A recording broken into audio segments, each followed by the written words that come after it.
Hello and welcome to another episode of the CUFI Weekly, and I speak to you at what is a very somber moment for Israelis and Jewish people all over the world. Over the weekend, the IDF recovered 6 bodies from the tunnels of Rafah in Gaza, and they happened to be the bodies of 6 of the hostages who were taken from Israel by Hamas on October 7th.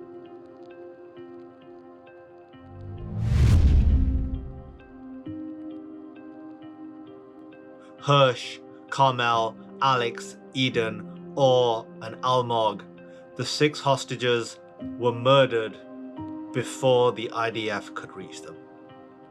Hamas murdered these innocent people that they had taken on October 7th rather than allow them to go free and be rescued by the IDF. If we ever needed a reminder of the brutality of Hamas, what they represent, that was a stark reminder this past weekend. Now, it's important for us to note, as Christians, that the Jewish community are hurting right now. Israelis are hurting right now, and so many of them have felt the pain from October 7th and the ongoing trauma since October 7th. Israel is a country at war. The Jewish people all over the world are being attacked and demonized and vilified. Never in my lifetime can I recall a moment such as this where Jewish people have become such an easy and open target that you can demonize, vilify, celebrate the death of Jews, and the world looks on silently.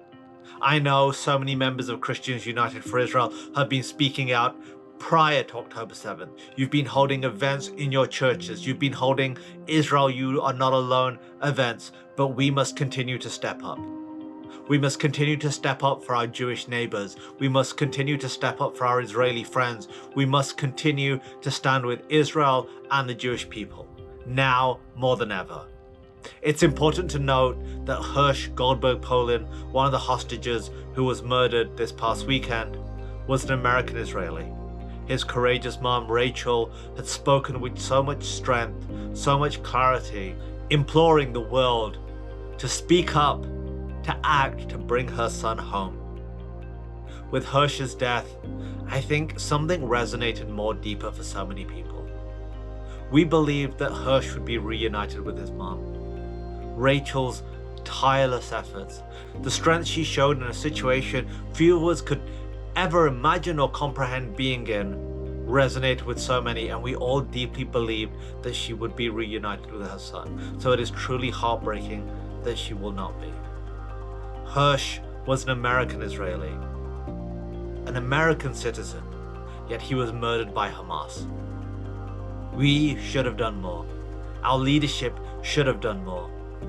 We cannot allow a situation where innocent Americans are being murdered by terrorist groups and we are shaking hands and calling those who empower their murderers our allies.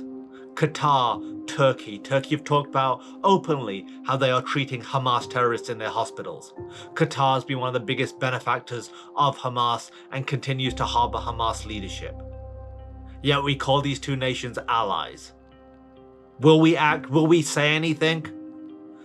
I doubt it. A weak America, an America that looks weak in the face of the world, makes the world a lot more dangerous. While the war has been going on for 11 months almost, for the Jewish people in Israel, every single day they have been living through this. Every single day has been a day of trauma, a day of loss, a day of mourning, a day where it seems that humanity has failed them once again. So many times people question what they would be doing in 1939. What would they do if they saw the rise of the Nazis? They saw their intolerant policy towards Jews and others. Whatever you are doing right now is what you'd be doing then. And sadly, too many people have chosen the side of the modern day Nazis, Hamas and its ilk. Be the difference. Be the person who is there to comfort the Jewish people in their hour of need. This is Kasim Hafeez, Christians United for Israel, for the CUFI Weekly. For Zion's sake, do not remain silent.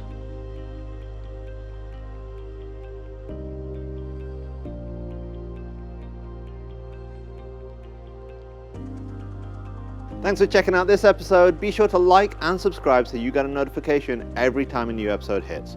And if you want to check out some of our previous episodes, and we've got some really good ones. Click on one of the thumbnails and that will take you right there. And finally, if you want to know more about CUFI and the work we do, go to cufi.org to check out all the resources we have available free to you.